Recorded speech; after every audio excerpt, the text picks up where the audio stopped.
Ice-age Europeans.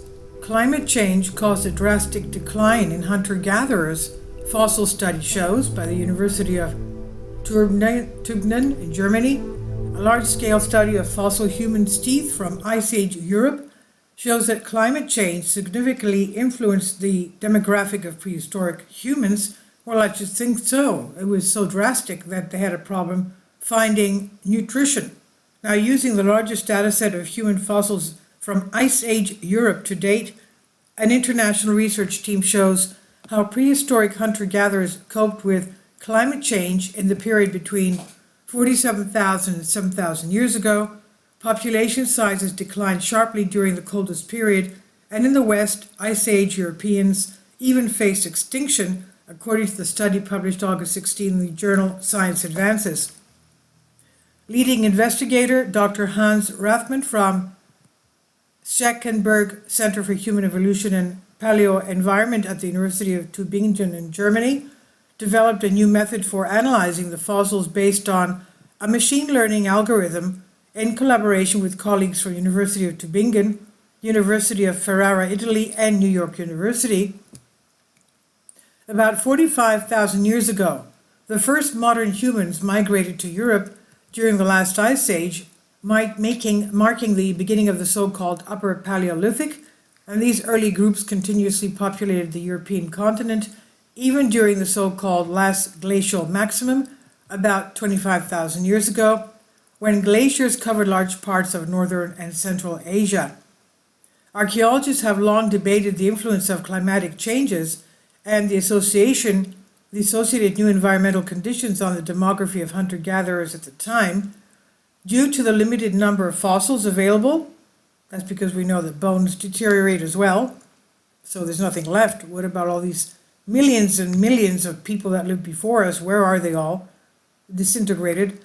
Now, due to the limited number of fossils available and their often poor molecular preservation for ancient DNA analysis, it has been very difficult to draw conclusions about the impact of climate factors on migration, population growth, decline, and extinction, explains Dr. Rathmann, the study's first author. Together with a research team from Italy, the US, and Germany, Rathmann therefore chose a new approach to clarify this question. Instead of analyzing the few scattered prehistoric individuals for which ancient DNA is available, the team examined their teeth. Teeth are the hardest tissue in the human body and are therefore the most common fossil skeletal elements found by archaeologists. This has allowed us to collect an unprecedented data set that is significantly larger than previous skeletal and genetic data sets. Our newly compiled collection includes dental data of 450 prehistoric humans from all over Europe, covering the period between 47,000 and 7,000 years ago, explains Dr. Rathmann. The researchers focused on morphological tooth traits, small variations within the dentition, such as the number of shapes of crown cusps, ridge and groove patterns on the chewing surface, or the presence or absence of wisdom teeth. These traits are heritable, which means we can use them to trace genetic relationships among Ice Age humans without requiring well-preserved ancient DNA, explains Dr. Rathmann. As these features can be observed with the naked eye, the team also examined hundreds of published photographs of fossils, examining historical photographs for dental traits as particularly exciting, as it allowed us to include important fossils that unfortunately no longer exist, such as those lost or destroyed during World War II, says Dr. Rathmann. The study's results show that from about 47,000 to 28,000 years ago, during the Middle Pleniglacial, populations in Western and Eastern Europe were genetically well connected.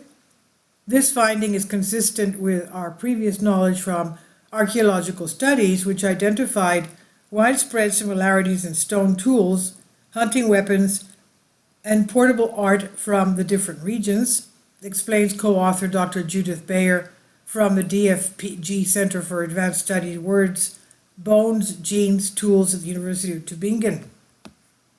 During this period, Europe was largely characterized by open steppe landscapes that could support large herds of mammals, the main source of food for hunter-gatherers. These conditions likely favored an interlinking of populations. In the subsequent period, the late Pleniglacial between 28,000 and 14,700 years ago, the researchers found no genetic connections between Western and Eastern Europe. In addition, the analysis shows that both regions experienced a significant reduction in population size, which led to a loss of genetic diversity. This drastic demographic change was probably caused by massive climate changes.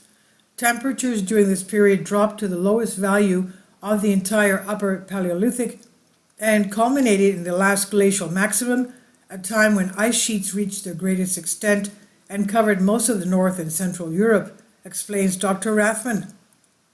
The deteriorating climate caused a shift in vegetation from steppe to predominantly tundra landscape, which affected the habitats of prey animals and consequently the hunter-gatherers who depended on them. Dr. Bayer adds, our results support the long-held theory that populations were not only driven southward by advancing ice sheets, but also separated into largely isolated refugia with more favorable environmental conditions. Another remarkable finding of the study is the discovery that populations in Western Europe went extinct at the transition from the middle to the late Pleniglacial and were replaced by a new population that migrated from Eastern Europe. After the late Pleniglacial, temperatures steadily rose again, glaciers retreated, and the steppe and forest vegetation returned, allowing for the first recolonization of previously abandoned areas.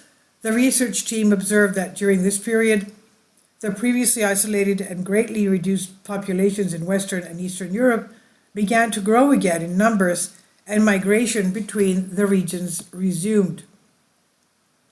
Our new method, which is based on a machine learning algorithm we call PhenoABC, has enabled us for the first time to reconstruct complex prehistoric demographic events using morphological data.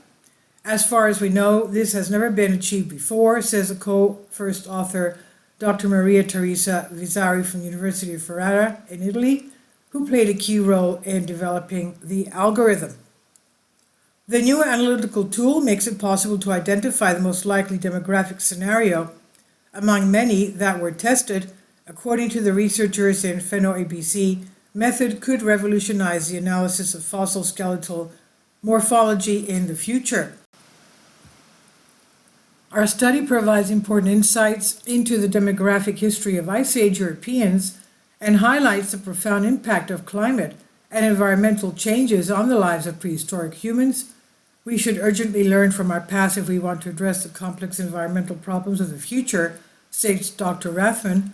This is from Hans Rathman and colleagues from University of Tübingen in Germany on phys.org. Please leave your comments and thank you for your support. Please support my Patreon account. The daily posts are 5 videos daily, and they are totally different from what I have on my YouTube channel. Thank you so much for your support and that you find all my content so interesting. You'll find the Patreon account details in the description box below.